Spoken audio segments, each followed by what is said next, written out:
Et bonjour à tous, c'est Xiliox. Dans cette vidéo, je vais vous présenter le 4e scénario de la saga. Ça s'appelle L'Anneau prend le chemin du sud. Et pour ce faire, je vais continuer à le faire avec mon deck Hobbit. Hobbit Secret Hunt, je ne sais pas comment vous pourriez l'appeler. Donc constitué de Bilbon Saké, Foulque Beaufin et Pipin.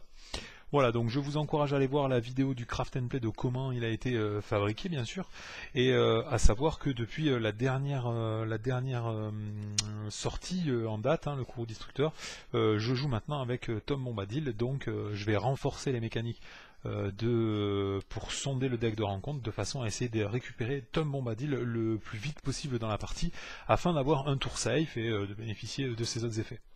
Voilà, donc qui dit campagne, je vais mettre Tom Bombadil, hop, juste là, en dehors de la zone de jeu. Qui dit campagne, dit fardeau et éventuellement un nouveau héros. Donc moi j'ai Frodon, c'est le nouveau Frodon, puisque on attaque la deuxième boîte. Jusqu'à présent on joue avec le Frodon de, je crois que ça s'appelle les Cavaliers Noirs.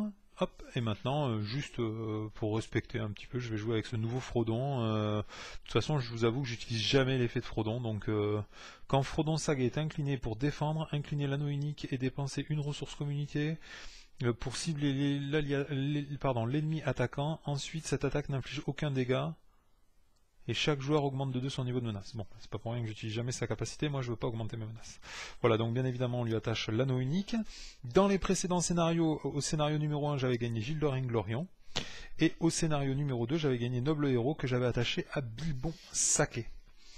Dans les fardeaux j'avais pris le retard de Gandalf qui me fait perdre une carte. Et ici Transit de peur lors du 3e scénario, Fuite vers le guet.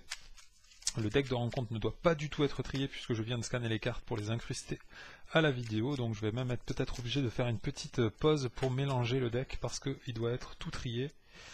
Ouais, il est tout trié. Bon allez, je coupe le temps de mélanger les cartes convenablement. Allez, c'est reparti. Je viens donc de mélanger le deck rencontre. Ici, je vais juste y rajouter Gilder Inglorion. Hop, puisque c'est une carte du deck de rencontre. Voilà, hop, on est parti. Alors ensuite, je vais mettre mon niveau de menace, donc à savoir que mes héros 16 et 22, donc je commence à 22 de menace, et l'effet de Foulque Beaufin me fait baisser de 4 de menace, puisque j'ai 4 héros Hobbit, donc je passe à 18 de menace pour le début du premier tour. Alors, la carte campagne, l'anneau prend les chemins du sud. Donc chaque joueur peut changer des cartes héros qu'il contrôle sans subir de pénalité de plus 1 au niveau de menace. Les cartes avantages suivantes sont gagnées par les joueurs. Donc Kadar, voilà, Côte de Maille en Mithril, Glamdring, ok, et Enduril. Chaque joueur choisit une de ces cartes et l'ajoute à sa main. Si certaines de ces cartes avantages n'ont pas été choisies, mélangez-les dans le deck du premier joueur. Donc ça fout les boules parce que c'est le scénario où on peut rien y faire, on est obligé de rajouter les cartes. Donc bien évidemment, moi je vais récupérer quoi? Je vais récupérer Dar, au moins ça fait un petit peu de... Ça fera une carte de plus dans ma main pour les chansons à boire. Par contre, le problème c'est qu'est-ce que je vais foutre de toutes les autres cartes mortes quand je vais les piocher, je vais être bien dégoûté, quoi. Voilà, et après il n'y a rien d'autre à faire avant la fin de la partie, donc on verra tout ça plus tard. Hop, mes decks... Bien, et ensuite, voilà, ça c'est ma main de départ, et ensuite on va préparer quête numéro 1A. Le conseil d'Elrond, mise en place, mettez de côté la soif de l'anneau, la passe Rubicorne, la porte de Durin et le guetteur de l'eau hors jeu. Donc tout ça, hop, je le mets hors jeu, comme ça m'est demandé. Voilà. Et après on passe à l'étape 1B, forcé.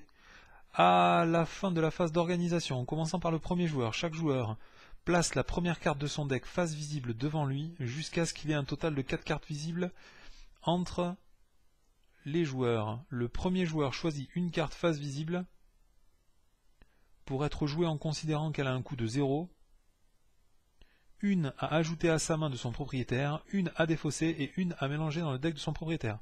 Ensuite, soit vous mélangez soif de l'anneau dans le deck de rencontre, soit vous augmentez de 5 le niveau de menace de chaque joueur. Alors la soif de l'anneau, elle fait quoi?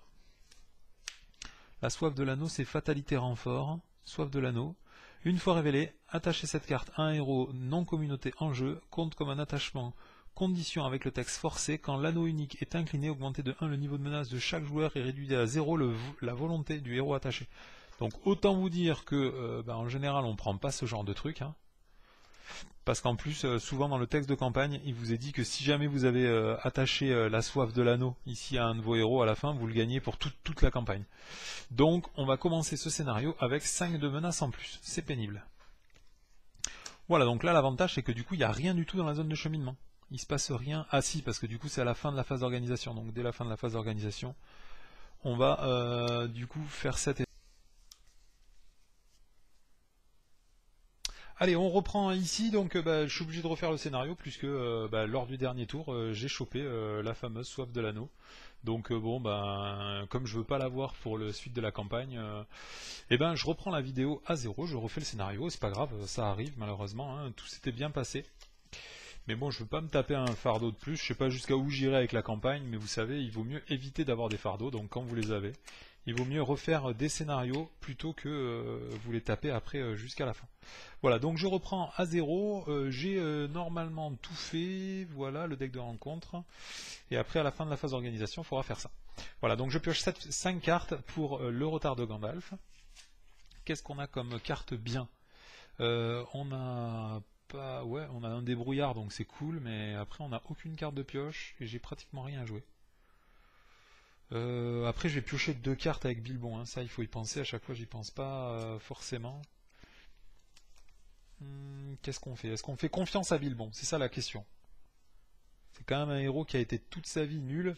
Le fait qu'il pioche 2 cartes et que ce soit très fort dans ce deck, ça va peut-être nous carry. Donc on va faire confiance à Bilbon et on va dire que c'est lui qui nous porte dans ce scénario. Donc en plus je rajoute Dard dans ma main puisque c'est l'effet du scénario. Voilà, et on commence par la phase de ressources. Alors première phase de ressources, hop, je gagne une ressource avec chacun de nos personnages et je pioche de cartes grâce à Bilbon. Et c'est plutôt mauvais. Alors je vais déjà payer une ressource et jouer un débrouillard sur Pipin. Ensuite je vais payer 3 ressources, 1, 2 et 3. Ah ouais, en plus il va falloir que j'augmente de 5 mon niveau de menace, donc il faut que je joue les cartes en secret immédiatement. Ah, du coup je peux pas jouer de... Je peux pas jouer d'allié au premier tour, c'est raide ça, non? Je vais quand même jouer hors de la nature tant qu'il coûte pas cher. Pour une ressource, je vais révéler 5 cartes. Hop là. Et je vais en virer une. Du deck, alors 50, renfort. Pour chaque ennemi dans la zone de cheminement, diminue de 5 le coût engagement du chien de Sauron. Et région, quand région est explorée, les joueurs en tant que groupe doivent défausser X alliés en jeu, X étant le nombre de dégâts sur cette carte. Les crébins, c'est ultra relou. Mais dans ce deck, tout est un peu relou, quoi. Alors c'est un peu relou, quand je dis ultra relou, j'abuse, mais... Parce que celle-là, elle a 4 en menace, hein, donc 4 en menace, c'est raide aussi. Hein. Lui, il commence à 50, franchement, est-ce que je risque d'engager un mec à 50 dans ce scénario? Lui, il a 3 en menace, et en plus... Donc je vais virer le crébin du pays de Dain. Et je mélange le reste des cartes dans le deck de rencontre. Donc je rappelle que hors de la nature, il faut le mettre dans la pile de victoire, hein, au lieu de le mettre dans la pile de défausse, donc on ne peut malheureusement pas le rejouer. Et ensuite je vais payer 1.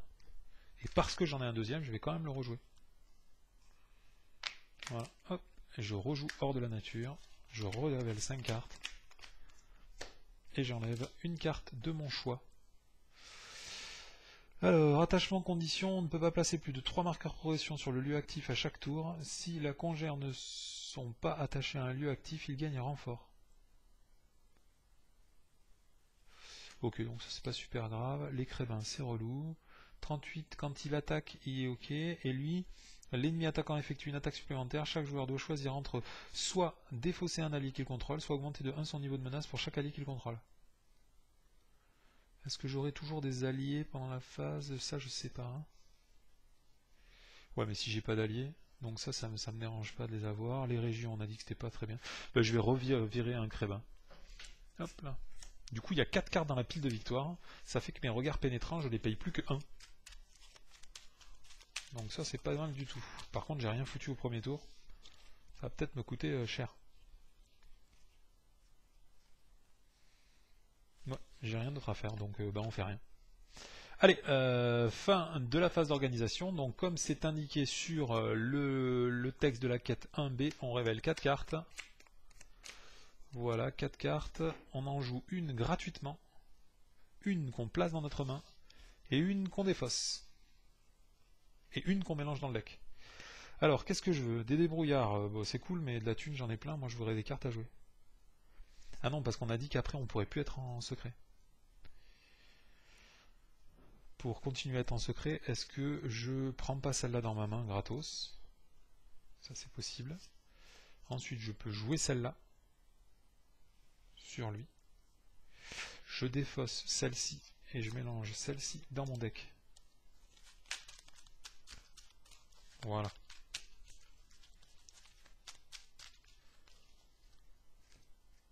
Ensuite, étape 2A, les 9 marcheurs. Alors, faites de la passe de Rubicorne, hop, le lieu actif.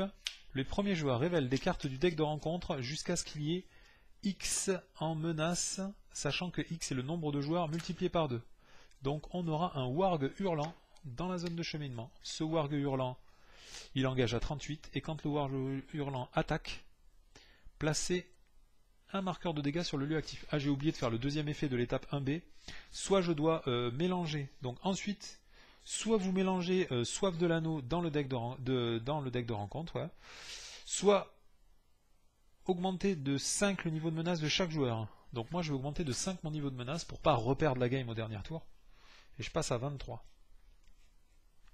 Voilà, comme ça je ne mélange pas cette carte, et du coup c'est sûr qu'elle apparaîtra pas. Et elle m'évitera de me faire perdre 2 fois la game. Voilà, donc à partir de là, il y a 2 dans la zone de cheminement. Hop, moi je vais mettre tout le monde en quête. Hop, ça fait que je mets 8 en quête. 8 en volonté dans la quête. On révèle une carte. Et c'est une colline de all-in. Tant que la colline de all-in est son le lieu actif, augmentez de 5 le niveau d'engagement au combat de chaque ennemi dans la zone de cheminement. Quand les collines de all-in sont explorées, chaque joueur augmente de 1 son niveau de menace pour chaque marqueur de dégâts sur cette carte. Donc c'est cool. Donc ça fait 4, je fais un succès de quête de 4, pardon. Et je mets 4 marqueurs sur le lieu actif, la porte Rubicorne. C'est marrant parce que c'est le... Je crois que c'est le nom du premier scénario du cycle 2. Donc bon, au début, hein, je le rappelle, hein, dans le cycle 1 et dans le cycle 2, ils ont piqué pas mal d'idées à la vraie histoire du Seigneur des Anneaux. Je pense qu'ils ne pensaient pas qu'ils allaient faire une campagne basée sur ça. Donc bon, moi je leur pardonne. Voilà. Phase de restauration, on redresse tout le monde, puisque je ne peux pas voyager, que je ne vais pas engager lui parce que j'ai personne pour le défendre, donc on ne fait rien du tout. On va profiter du fait qu'on est bas en menace. J'augmente de 1 ma menace, je passe à 24, et c'est la fin du tour 1, on passe au tour 2. Grâce à Bilbon, on va piocher 2 superbes cartes. Voilà, 2 superbes cartes, merci Bilbon. Et ensuite, on va gagner des tonnes de ressources. Une sur lui, 2 sur Pipin grâce au débrouillard, 2 sur Foulque Beaufin grâce au débrouillard, et une sur Bilbon Saquet. Donc là, je ne suis plus en secret. Je vais payer une ressource pour piocher une carte pour chaque personnage connaissance que je possède. 1, 2 et 3 cartes. Ok. Ensuite, je suis pas en secret. Donc je vais jouer les peuples de la comté. Du coup, je repasse à 20 menaces. Je repasse du coup temporairement en secret. Et je vais en profiter pour jouer risquer la lumière pour 0 ressources. Je révèle 3 cartes. 3 cartes. Alors, ça c'est renfort. Donc c'est relou. Alors, l'ennemi attaquant gagne plus 1 en attaque, plus 2 s'il a été engagé au combat durant ce tour. L'ennemi attaquant gagne plus 1 si cette attaque détruit un personnage, placez un marqueur de dégâts sur le lieu actif. Le joueur en défense défausse une carte prise au hasard de sa main. Alors là, pourquoi je lis tout ça? Tout simplement parce que je m'interroge sur l'idée de les engager au combat pour défausser une carte. C'est tout l'intérêt de risquer la lumière. Mais là, ça n'a pas grand intérêt.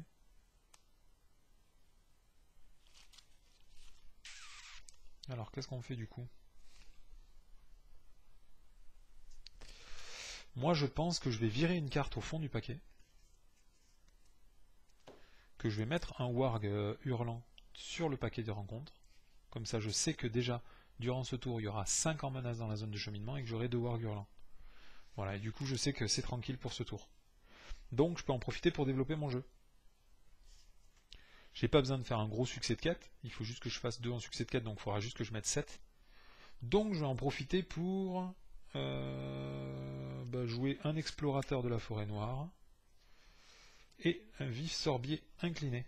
Et ça me fait 5 ressources. 1, 2, 3, 4 et 5. Voilà. Alors, c'est pas très ambitieux comme tour, mais on n'est pas pressé et il faut en profiter. Alors là, je ne veux pas faire un gros succès de 4, mais on peut quand même un peu avancer. Donc, va pas y avoir 5, va y avoir 6 dans la zone de cheminement. Parce que 2 x 3, ça fait 6. Donc je vais mettre 2, 4, 6, 8 et 10. 10 dans la quête. 10 dans la quête, on révèle une carte. Donc comme prévu, c'est un warg hurlant.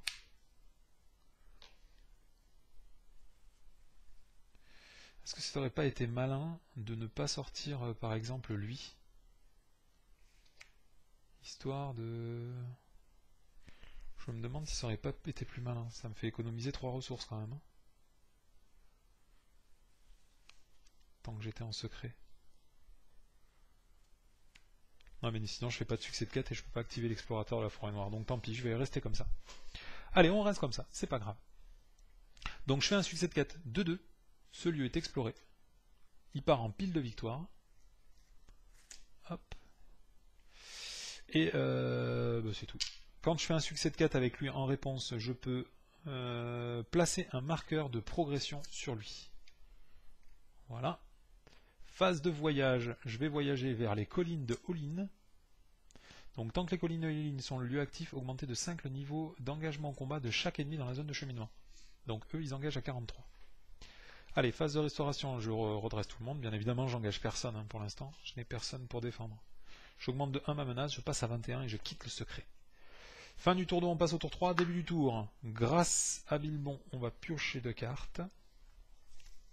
On va gagner plein de thunes. 1, 2, 3. Donc 1, 2 sur eux, 2 sur Foulk et 1 sur Bilbon Saké. Donc est-ce que je fais les parchemins des îles dures juste pour piocher plein de cartes? Moi je serais pour. Hein.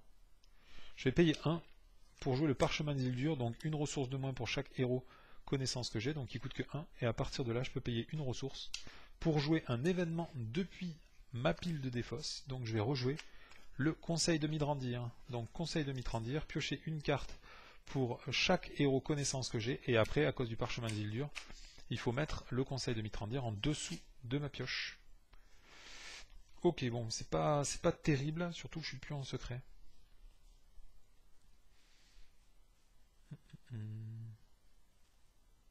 Faut être patient.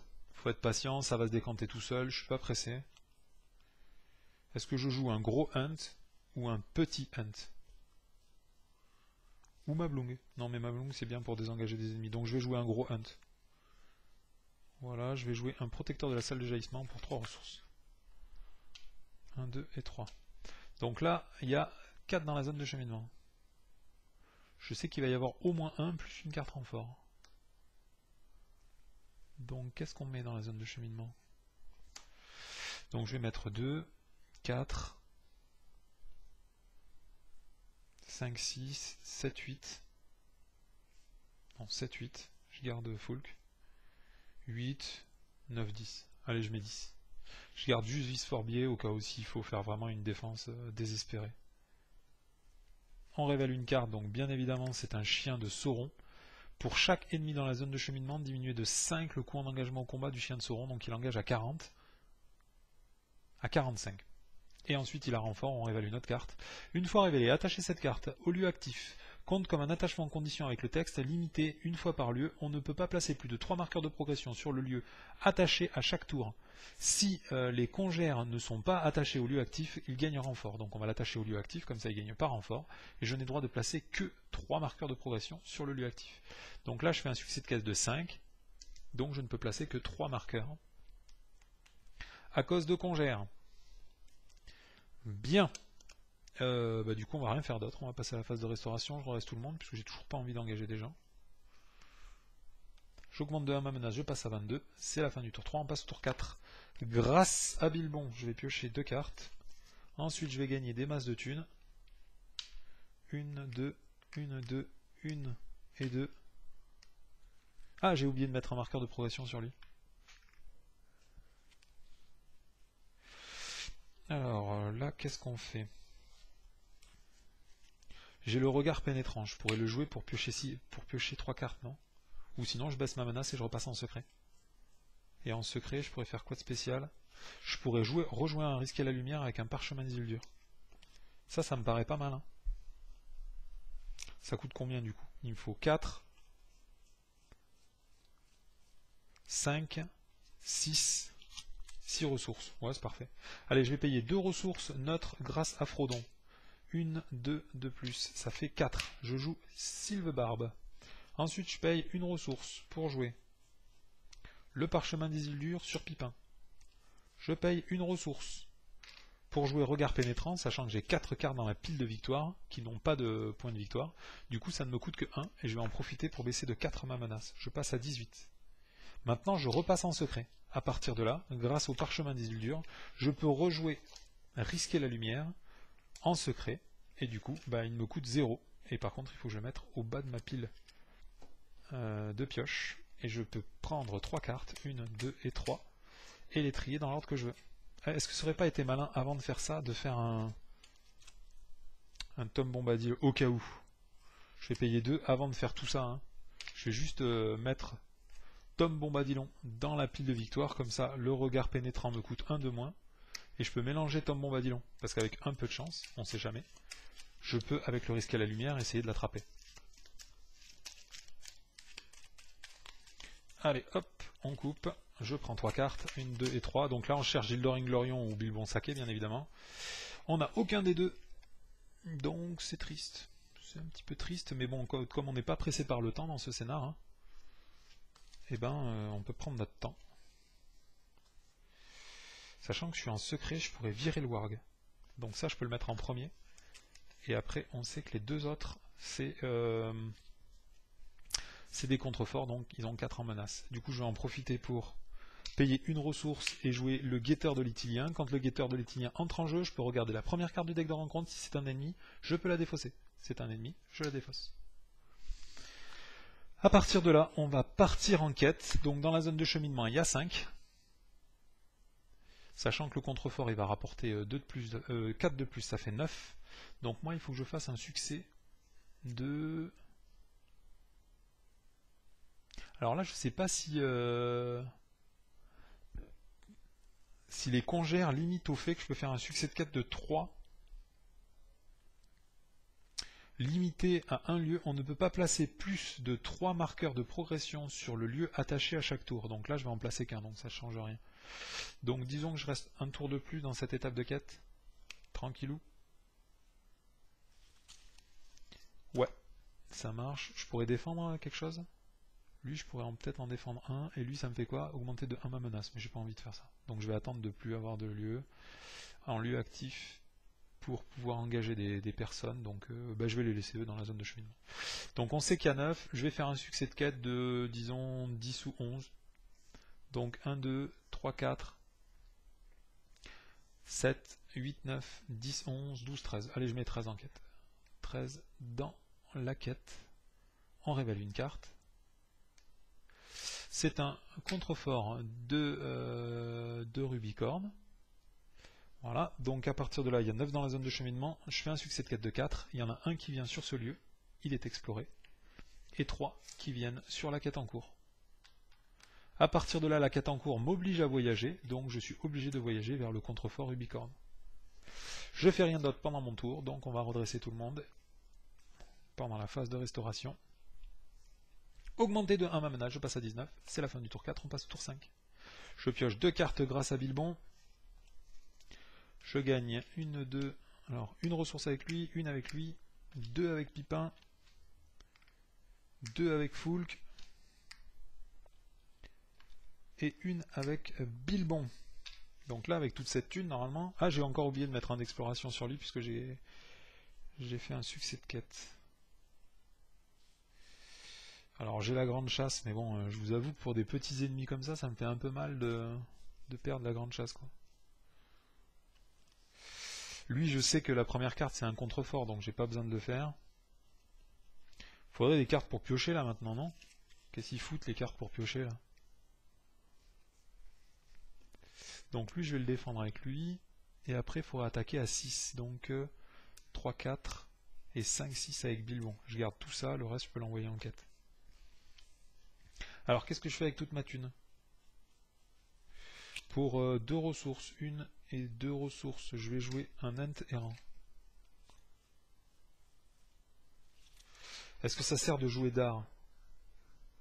Cette ressource, elle me sert à rien, et celle-là non plus. Donc je vais jouer d'art sur Foulque Beaufin. Maintenant, elle a 3 en volonté et 3 en attaque.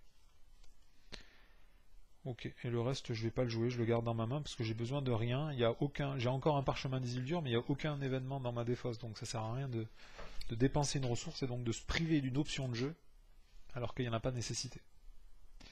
Donc là, il y a 5 dans la zone de cheminement, mais encore une fois, je sais que c'est un contrefort de Rubicorne, du coup, il y aura encore 9 dans la zone de cheminement, donc il faudrait que je mette 14 pour explorer ce lieu. Alors, il me faudrait 6 en attaque. Comme ça, je pourrais tuer un ennemi. Défendre un ennemi. Donc, j'ai dit qu'il fallait 14. 2, 5, 6, 7, 8, 9, 10, 13, 14. Mince. Il me manque en volonté. Donc, dans la phase d'organisation, je peux dépenser mes 2 dernières ressources. Tant pis, je joue Manlung. Du coup, là, maintenant, je dois avoir 14 de volonté. Donc 2, 4, 6, 9, 10, 11, 12, 13, 14. J'ai 14 en volonté. Et lui, je suis pas obligé de l'incliner. Je suis pas sûr que j'avais besoin de jouer Mamlung. Allez, c'est pas grave, j'ai joué Mamlung, maintenant c'est trop tard. Donc moi, j'ai 14 en volonté. Hop, 1, 10 et 4, 14. On tire une carte, donc... ça, c'est encore un contrefort de Rubicorne. Ça, bon, je le savais, hein, bien évidemment. Donc, je fais un succès de quête de 5. Il y en a 5 qui vont sur ce lieu. J'ai encore fait un succès de quête, donc lui, il prend un marqueur. Je suis obligé de voyager vers lui pendant la phase de voyage. Et enfin, pendant la phase d'engagement, je vais enfin engager un premier Wargue Hurlant. Donc, quand je l'engage, le Wargue Hurlant, je place un marqueur de dégâts sur le lieu actif. Et ici, il est marqué que quand un ennemi est engagé au combat, placez un marqueur de dégâts sur le lieu actif.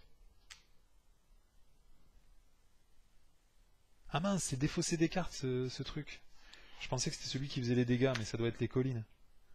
Non, je sais pas ce que c'est. Ça doit être le truc des régions alors qu'il fait des dégâts. Ok, bon bah c'est pas grave. Donc lui il m'attaque. Je vais défendre avec Sylvebarbe. Quand j'engage un ennemi, hein, comme il a plus de menaces que mon niveau d'engagement, j'ai le droit de piocher une carte grâce à Pipin. Donc il attaque à 3, moi je défends à 3. Pas d'effet d'ombre. C'est un... Wow. Tonnerre de hurlement. Ok, et ensuite j'attaque à 6, et lui il est mort. Bien, phase de restauration, on redresse tout le monde.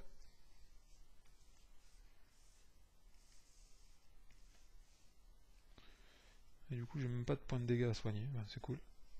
J'augmente de 1 ma mana, je passe à 20. C'est peut-être mon dernier tour de secret. C'est la fin du tour 6, du 5, on passe au tour 6. Début du tour, je pioche toujours 2 cartes grâce à Bilbon. Ah bah pile le débrouillard au moment où je vais plus être en secret. C'était le dernier tour pour l'avoir, le débrouillard. 1, 2, 1, 2, 1, et c'est tout. Alors qu'est-ce que je fais avec tout ça? Déjà je pourrais scouter la carte tant que je suis en secret. Je vais payer une ressource et je vais encore jouer un guetteur de l'Itilien. J'ai le droit de regarder la première carte. Si c'est un ennemi, je peux le défausser, mais je suis pas obligé. Et moi, comme ça me dérange pas du tout cet ennemi, je vais le garder. Ensuite, je vais payer une ressource de Frodon et je vais mettre un débrouillard sur Bilbon Saké. Alors, quelle carte je ne voudrais pas défausser? Le parchemin d'Isildur, c'est vraiment super cool, je ne veux pas le défausser. Et après, il me manque une ressource. Est-ce que je garde Gaffer Gamgee? Gaffer Gamgee, vu que je vais avoir des tonnes de ressources, il me permet de feinter tous les tours. Hein. Donc je vais payer 2 ressources, hop, et je vais jouer Gaffer Gamgee. Voilà, il ne me reste que 4 cartes dans ma main, et je sais que malheureusement je vais être obligé d'en défausser 2, donc ça va être moche. J'aime pas défausser des cartes, sauf quand je joue Noldor. Donc là, dans la phase, alors dans la zone de cheminement, il y a 3, et je sais qu'il y en aura 5, puisqu'il va y avoir un deuxième Warg Hurlant. Est-ce qu'on passe à la quête d'après? Moi, j'aimerais tuer un ennemi, donc je vais défendre avec lui. J'ai même pas besoin de défendre. Au pire, Gaffer. Action, ramener Gaffer dans votre main. Donc ça, c'est juste au cas où il venait à attaquer 2 fois. Ouais. Donc, il faut que je garde 6 en attaque. 6 en attaque. Je garde qui 6 en attaque? Je garde juste ces deux-là. Hop, je garde 6 en attaque avec... ouais, toute cette partie-là. Tiens, je garde. Hop. Allez, je mets 1, 2, 3, 6, 7, 8, 9, 10, 11, 12, 13, 14, 15, 16. Je mets 16 en quête. On tire une carte. C'est un Warg Hurlant. Du coup, il y a 5 dans la zone de cheminement. Je fais un succès de quête de 11. Il y en a 5 qui vont sur le lieu actif, qui est exploré, et 6 qui vont sur la quête en cours, qui est également explorée. Mais il ne faut pas oublier au moment où au moment où j'explore la contrefort de Rubicorn, de jeter 2 cartes. Donc la première, c'est la 3e. Oh, mon interrant. Et la première, une grande chasse. Mais c'était quoi les autres cartes? Ouais, non, c'est pas très grave. Bien, donc j'explore l'étape 2B. On passe à l'étape 3A. Donc la chasse commence. Une fois révélé, chaque joueur cherche un ennemi dans le deck de rencontre ou dans la pile de défausse rencontre et le place dans la zone de cheminement. Un de ces ennemis doit être le grand chef Warg si possible. Grand chef Warg. Oh, bah j'ai bien fait de mélanger, Tom Bombadil était tout au fond. Grand chef Warg. Et d'ailleurs Gildor Inglorion était tout au fond aussi. Donc le grand chef Warg, et je fais quoi? Je le place dans la zone de cheminement ou je le révèle? Et le place dans la zone de cheminement. Ah mais non, c'est un chien de Sauron ça. Il me faut le grand chef Warg, moi. Grand chef Warg, non plus. Grand chef Warg. Grand chef Warg.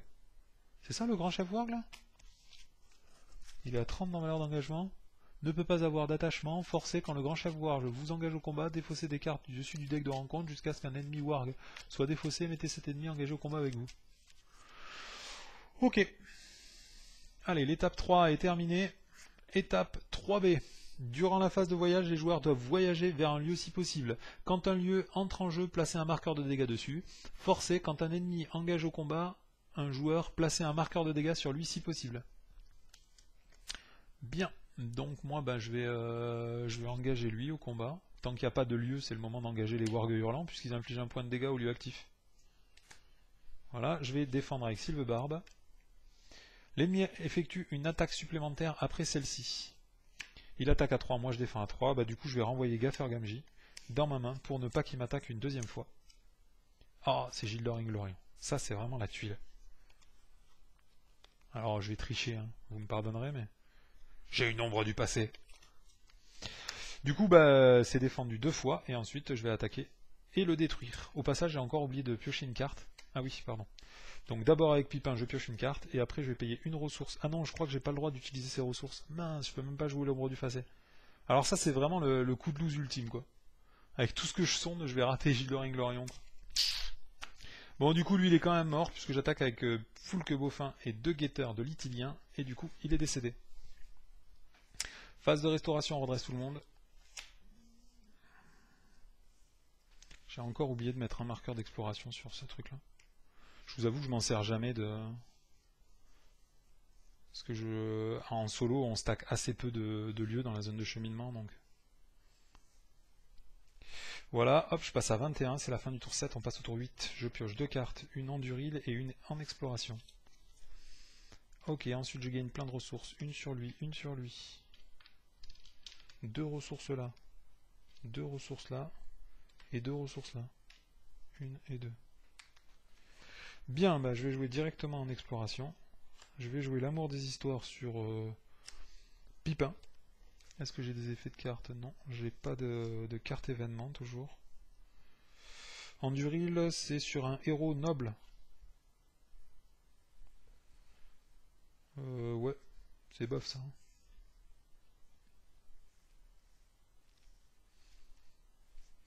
Je vais payer 2 ressources, je pense. 1 et 2 ressources.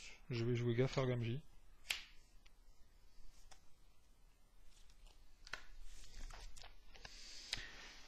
Et qu'est-ce qu'on fait du coup? Est-ce que je sonde vite et fort en exploration ou est-ce que je rush la quête et que j'attends l'étape suivante? Moi je dis on va essayer de passer à l'étape suivante. Déjà avec la grande chasse pour défausser lui. Ah non, c'est un ennemi unique. Et ça c'est non unique seulement.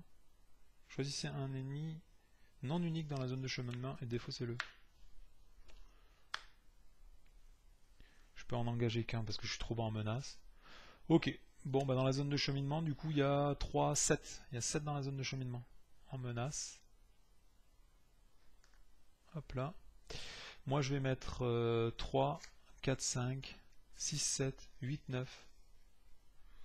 9, 10, 9, 10, 11, 12, 13, 14, 17.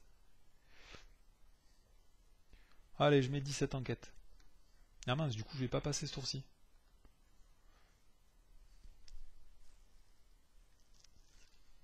Ouais, tant pis. Je mets que 17 en quête. On tire une carte. Alors, fatalité, tonnerre de hurlement. Une fois révélé, choisissez entre soit l'ennemi warg dans la zone de cheminement ayant le coût engagement au combat le plus élevé vous attaque, soit le coût engagement au combat de chaque warg est diminué de 20 jusqu'à la fin du tour. S'il n'y a aucun warg dans la zone de cheminement, tonnerre de hurlement gagne renfort. Donc diminuer de 20 le coût en engagement. Donc lui il passerait à 10, lui il passerait à 18. Donc autant que je choisisse le premier effet, celui qui a le plus... Le coût en engagement au combat le plus élevé. Lui il est à 40. Donc c'est lui qui m'engage au combat immédiatement. Ah non, il m'attaque immédiatement, il m'engage pas au combat. Donc bah vas-y, il m'attaque. Hein. Je vais défendre avec Sylvebarbe. Effet d'ombre. Les dégâts sans défense de cette attaque doivent être assignés au lieu actif. Il n'y a pas de lieu actif et il n'y a pas de dégâts sans défense. Donc il n'y a pas de souci. Il attaque à 4, moi je défends à 3, je prends un point de dégâts. Ensuite, je fais un succès de quête de 10. Lui, il gagne un marqueur de progression. 1, 2, 3, 4, 5. Et après, 1, 2, 3, 4 et 5. Voilà, 10 en progression. Ensuite, phase d'engagement. Bah, je vais prendre qui du coup là? Parce que lui il attaque à 5, donc il ne faudrait pas que je me fasse tuer mon Sylvebarbe, mais est-ce que c'est possible?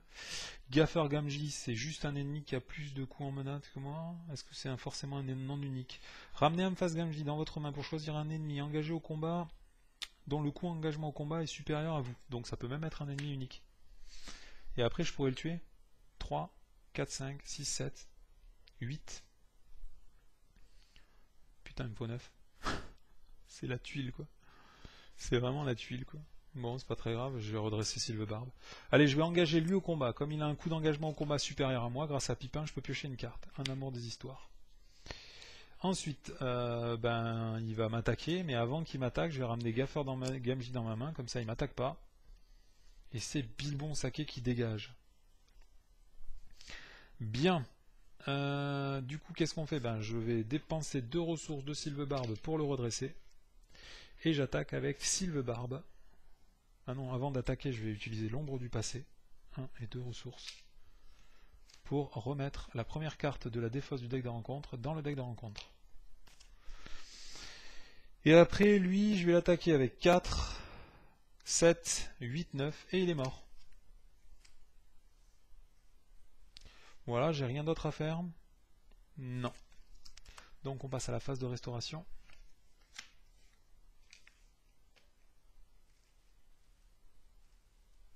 J'augmente de 1 ma mana, je passe à 22, c'est la fin du tour 8, on passe au tour 9. Début du tour, je pioche 2 cartes. Et voilà, je vais avoir toutes mes cartes de pioche d'un coup maintenant. Alors, une sur Sylvebarbe. Ah, quand je redresse le protecteur de la salle de jaillissement, je dois saigner un point de vie. 1, 2, 1, 2, 1 et 2. Ah, j'ai oublié de jouer la grande chasse. Quelle saucisse. Je vais jouer un amour des histoires sur Foulque Beaufin. Je vais payer une ressource et je vais jouer conseil de mitraduire. J'ai droit de piocher 3 cartes. 1, 2 et 3 cartes. Donc là, je sais que c'est Tom Bombadil, donc c'est peut-être pas la peine de s'énerver. Comme j'ai joué... Ah non, j'ai pas joué. Mince, je voulais jouer une chanson à boire. Mais je peux pas le faire puisque ça va me faire perdre toutes les cartes que j'ai dans ma main et je veux pas les perdre. Est-ce que j'ai autre chose à jouer? Je vais juste payer 2 ressources. 1, 2. Je vais jouer Gaffer Gamgee. Et pour l'instant, c'est tout. Donc là, je sais qu'il va y avoir Tom Bombadil. Donc s'il y a Tom Bombadil... Donc là, il y a 3 dans la zone de cheminement. Je mets 3. Et puis 2 de plus. 4, 5. Je mets 5 en volonté. On révèle la première carte. C'est Tom Bombadil. Tom Bombadil, une fois révélé, choisissez un joueur. Ce joueur gagne le contrôle de Tom Bombadil, redressé et engagé dans la quête. Donc je passe à 8 en volonté, engagé dans la quête. Voilà. À la fin du tour, retirez Tom Bombadil et un exemplaire de Tom Bombadilon de la pile de victoire. Donc je fais un succès de quête de 5 et la quête est explorée. Comme je fais un succès de quête, on va mettre un marqueur d'exploration sur l'explorateur de la forêt noire. Et on passe à l'étape 4A, la porte de la Moria. Une fois révélée, faites de la porte de Durin le lieu actif. Porte de Durin, le lieu actif. Placez le guetteur de l'eau dans la zone de cheminement. Guetteur de l'eau dans la zone de cheminement. Défuissez tous les marqueurs, tous les dégâts du porteur de l'anneau et placez-le, ainsi que chaque carte qui lui est attachée, face cachée sous le guetteur de l'eau. Ok, donc je pense qu'on perd les ressources. Ensuite, lui, il est attaché au guetteur de l'eau. Voilà, donc la porte du... pardon, on va passer à l'étape 1B. Donc, il peut y avoir 2 lieux actifs durant la phase de voyage. Ça, c'est plutôt cool. Les joueurs doivent voyager vers un lieu si possible. D'accord. Forcer quand un ennemi engage au combat un joueur, placer un marqueur de dégâts. Bon, c'est la même chose que tous les tours. Et ensuite, si la porte du Durin sont explorées, les joueurs ont gagné la partie. La porte de Durin, immunisée aux effets des cartes joueurs. Les marqueurs de progression doivent être placés sur chaque autre lieu actif avant de pouvoir être placés sur cette carte. Des marqueurs de progression ne peuvent être placés sur cette carte que si le premier joueur contrôle le porteur de l'anneau. S'il y a 9 marqueurs sur cette carte, les joueurs ont perdu la partie. 9 marqueurs de dégâts sur cette carte, c'est vrai? Des marqueurs de progression ne peuvent être placés sur cette carte que si le premier joueur a le contrôle. D'accord, donc il suffit que je récupère le contrôle de lui, donc il faudrait que je tue le guetteur de l'eau ce tour-ci. Indestructible. Ah merde. Immunisé aux effets des cartes joueurs. Ne peut pas quitter la zone de cheminement, mais est considéré comme étant engagé avec chaque joueur. Forcé. Quand le 6e marqueur de dégâts est placé sur cette carte, le premier joueur gagne le contrôle du porteur de l'anneau, incliné avec 1 point de dégâts sur lui. Donc il faut que j'arrive à faire 6 points de dégâts sur ce petit bonhomme. Ok. Donc on va passer à la phase de rencontre. Donc lui, il est considéré comme étant engagé au combat avec moi. Donc je suis pas sûr que ça compte hein, pour l'effet de Pipin. Bon, c'est pas super grave. Il va m'attaquer.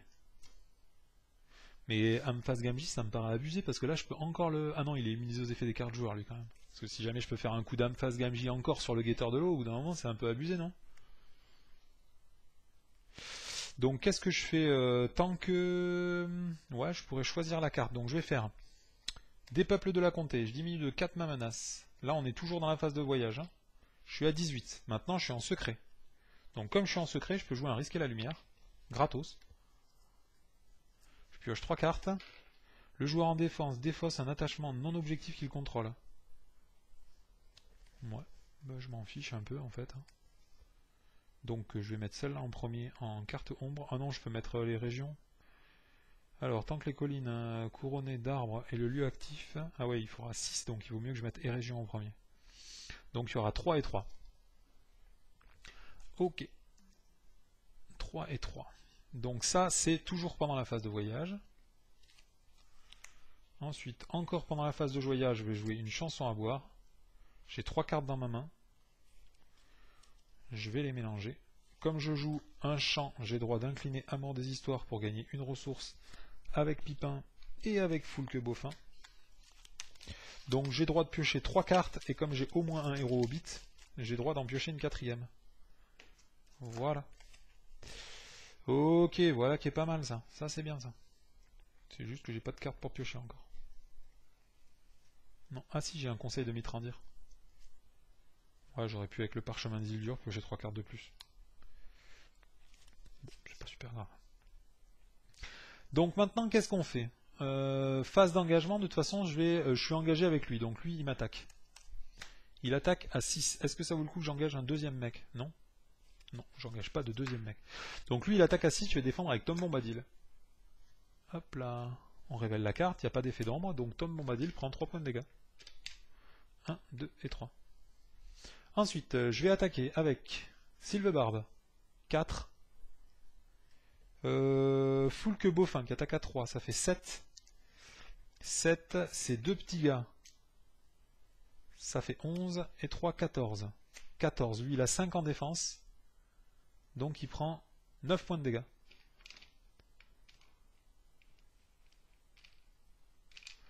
Alors 1, 2, 3, 1, 2, 3, 1, 2 et 3. Bien. Donc à partir de là, j'ai placé le 6e point de dégâts, donc j'ai droit de récupérer Frodon Saké incliné avec un point de dégâts sur lui.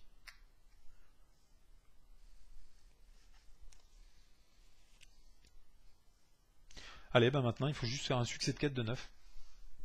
Lui il est immunisé aux effets de carte joueur, parce que sinon j'aurais pu utiliser les marqueurs que j'avais placés sur l'explorateur de la forêt noire. Là. Bon bah du coup on peut terminer la partie normalement au tour prochain. Sauf s'il se passe une petite anguille. Allez, on va passer à la phase de restauration. Je redresse tout le monde. Hop, 1, 2, 3. Je redresse lui, lui aussi, tout cela. Voilà, tout le monde est redressé. J'augmente de 1 ma mana, je passe à 19. Malheureusement, à la fin du tour, il faut enlever Tom Bombadil de la partie et l'exemplaire Tom Bombadillon de la pile de victoire de la partie aussi. J'ai augmenté ma mana, c'est la fin du tour. 8, on passe au tour 9, je pioche 2 cartes grâce à Bilbon Saké. Ensuite, je vais gagner plein de thunes. Donc 1, 2, 2 et 2. Alors, qu'est-ce que je peux faire? Donc là, comme je sais qu'il va y avoir 3 en menace dans la première carte, c'est un lieu. Hein. Est-ce que ça vaut le coup de remélanger le deck de rencontre pour mettre des Tom Bombadillon? Je suis pas certain, moi. Je vais juste diminuer de 4 mon niveau de menace. Je vais passer à 15 grâce à un peuple de la comté. Ensuite, je vais utiliser le parchemin d'Isildur pour payer une ressource et jouer un conseil de Mitrandir. Conseil de Mitrandir ou chanson à boire? Chanson à boire. Parce que chanson à boire, ça me fait piocher 6 cartes du coup. Donc je vais jouer une chanson à boire directement. Comme c'est un champ, je peux incliner Amour des Histoires pour gagner 2 ressources. 1 et 2 ressources. Ouais, juste avant, je peux jouer un Brother Hunt sur... Non, j'en ai même pas besoin. Voilà, donc moi j'ai 5 cartes en main. Donc je peux piocher 5 cartes. Plus une. Parce que j'ai un héros Hobbit. Et après, la chanson à boire doit aller, à cause du parchemin d'Isildur, en dessous de ma pioche. Alors, j'ai rien de plus à faire. Si, je peux encore payer une ressource et piocher 3 cartes. J'ai rien qui peut me faire augmenter ma volonté là. Celui-là il arrive en jeu engagé, celui-là aussi. Bon bah du coup je vais juste payer 1 et jouer Enamart. Chanterivière. Allez, on est parti. On va partir en quête, on va aller sur en exploration. Donc dans la zone de cheminement il y a 5, 6, 7, 8 et il y a 3 dans la première carte puisque c'est un lieu qui a 3. Donc il y a 13 dans la zone de cheminement. Il faut que j'arrive à faire 22 pour gagner la partie. Donc ici j'ai 2 plus 3, ça fait 5, 6, 7, 8, 9, 10, 11, 12, 13, 14, 15, 18, 19, 20, 21, 22. Voilà, je mets 22 en quête. 22 enquêtes et normalement tout se passe bien. Bon, je mets 4 de plus. Non, je vais garder un guetteur. Voilà, je mets 25 enquêtes. 25 enquêtes. Hop. Je tire une carte, c'est Érégion. 3 en menace. Quand Érégion est explorée, les joueurs en tant que groupe doivent défausser X alliés, X étant le nombre de dégâts sur cette carte. Voilà, donc là il y a bien 13 dans la zone de cheminement, 2, 3, 3 et 5, 8, 8 et 3, 11. Bon, déjà j'ai mal compté. Du coup je fais un succès de quête de 14. Il y en a 9 qui sont mis sur cette carte. Et en plus j'explore au passage en exploration. Et ensuite, quand cette carte est explorée, s'il y a 9 marqueurs de progression sur cette carte, les joueurs ont perdu la partie. Les marqueurs de progression doivent être placés sur chaque autre lieu actif pour pouvoir être placés sur la carte. Sur cette carte, des marqueurs de progression ne peuvent être placés sur cette carte que si le premier joueur contrôle le porteur de l'anneau. Donc il y a bien 9 marqueurs de progression sur la porte de Durin, donc c'est exploré, et ici il est marqué que si la porte de Durin sont explorées, alors les joueurs ont gagné la partie. Voilà, c'est la fin de ce scénario, on va juste vérifier la carte de campagne. Hop là, la carte de campagne, elle nous dit « Si la soif de l'anneau est attachée à un héros, ce fardeau est gagné pour les joueurs. » Donc c'est exactement ce que je vous avais dit, hein. Bah, c'est typiquement le cas en général, hein, quand il y a des fardeaux. Si vous voulez pas les avoir pour toute la campagne, il vaut mieux refaire le scénario. Donc c'est pénible, surtout que bon, la partie juste avant, je m'en étais plutôt pas mal sorti, quoi. Mais c'est juste que dans ce deck là, je sais que j'ai pas de truc pour défausser les attachements de conditions. Donc bah, j'ai préféré refaire le scénario plutôt que d'entacher mon journal de campagne avec un fardeau. Voilà, au niveau du score, eh ben, je suis pendant le tour 9, donc ça veut dire que j'ai joué 8 tours. Il y a 15 en menace, du coup ben, ça fait 95, et j'avais 1 point de dégâts sur Frodon Saké. Donc ça fait 96. 96, c'est mon score pour ce scénario. Ah, il y a peut-être des points dans la pile de victoire, on sait jamais. Il y a tout ça dans la pile de victoire, alors qu'est-ce qu'on a pu trouver là-dedans, dans cette pile de victoire? Là c'est des cartes quêtes, tout ça non plus. J'ai fait en exploration, donc ça fait 1 point de victoire. Et le premier lieu là, celui-là, passe de Rubicorne, il valait 1 point. Du coup, bah, je suis à 94. Voilà, bah écoutez, c'est toujours sympa de jouer ce deck, hein. Vous voyez qu'en assez peu de tours, en 8 tours, hein, j'ai pu pratiquement développer tout le deck, surtout qu'on m'a filé 4 cartes pourries là, 4 cartes, enfin c'est pas des cartes pourries, il faut pas abuser, c'est quand même des artefacts légendaires, mais c'est 4 cartes qui ralentissent énormément mon jeu, puisque quand tu les pioches, c'est que t'as pas envie de les jouer, en Duril, il y avait quoi, il y avait Glamdring aussi, Glamdring je l'ai même pas lu, mais ça se trouve elle était forte, hein. Faut attacher ça à un héros guerrier, j'en ai pas moi des guerriers, j'ai que des hobbits. Bon, l'avantage c'est qu'à partir du prochain scénario, on a droit de les virer de son deck. Donc peut-être je laisserai Dar, mais c'est même pas sûr. Parce que Dar c'est un bon buff, mais j'ai même pas de nœud serré. Si encore j'avais des nœuds serrés dans ce deck, et ben full que Beaufin, comme il a 2 en attaque et 2 en volonté, il aurait 3 en attaque et 3 en volonté, je pourrais m'en servir 2 fois tous les tours. Mais est-ce que pour une carte, je vais rajouter un nœud serré? Je sais vraiment pas. Hein. Bon, on verra ça à la prochaine partie. Allez, ça m'a fait plaisir de partager cette petite aventure avec vous. C'était Diziliox pour le Seigneur des Anneaux. À bientôt.